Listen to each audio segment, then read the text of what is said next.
Albert Einstein is speculated of having Asperger's syndrome due to his delayed language development and educational slowness. Bill Gates, Andy Warhol, Abraham Lincoln, Tim Burton, and Robin Williams are just a few out of many celebrities who are also suspected of being an Aspie, the affectionate name that people with Asperger's syndrome prefer to call themselves. I can relate to people with Asperger's syndrome because I, too, sometimes have difficulty carrying on conversations with certain people and express obsessive-compulsive behaviors. I am not an Aspie by no means, and I cannot even begin to think about the struggles that they face on a daily basis, but because of my minor random spurts of those similar behaviors, I have a better understanding on how they might feel after researching more on this topic. We are all probably familiar with the celebrities that I mentioned earlier, but what exactly is Asperger's syndrome and who founded this disorder? Asperger's syndrome is a developmental disorder related to autism and characterized by higher than average intellectual ability coupled with impaired social skills and restrictive repetitive patterns of interest and activities. This disorder was named after the Australian Dr. Hans Asperger, who first described this disorder in 1944. Now that we know what Asperger's is and who first defined this disorder, let's take a look at the symptoms. Asperger's is characterized by these common symptoms. Aspies have problems initiating and carrying on conversations with other people. Aspies also can perform repetitive behaviors or rituals in which have to be followed in the order that makes sense to them or the schedule that they set for themselves. Once they start a routine, they refuse to alter it. Aspies may also develop an interest in a limited range. Once they become interested in something, it almost becomes an obsession with that interest. Aspies may be impressively skilled or talented in a particular area such as music or math. Now that we know some of the symptoms that associates with Asperger's, we can take a look at what causes this disorder, how it is treated, how common it is, and how it differs from autism. The exact cause for Asperger's is unclear.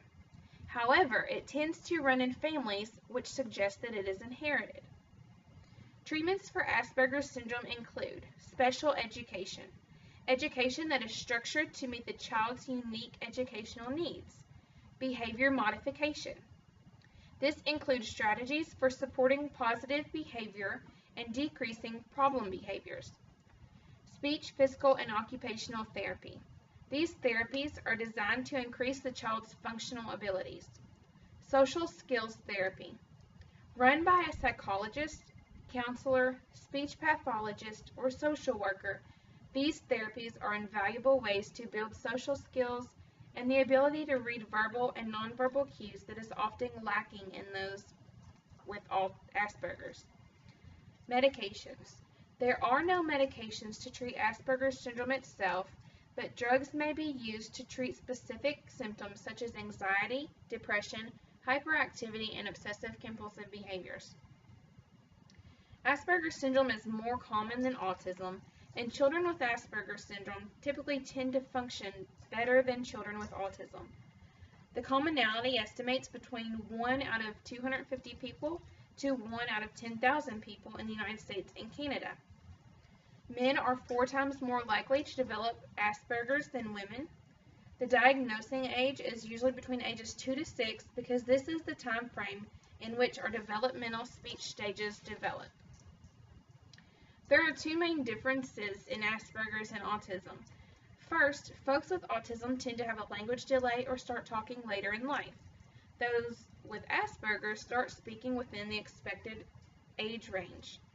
Second, people with autism have a below average IQ, while people with Asperger's syndrome tend to have an average or above average IQ.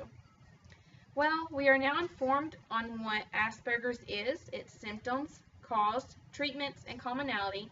Now we need to explore what challenges Aspies face on a day-to-day basis.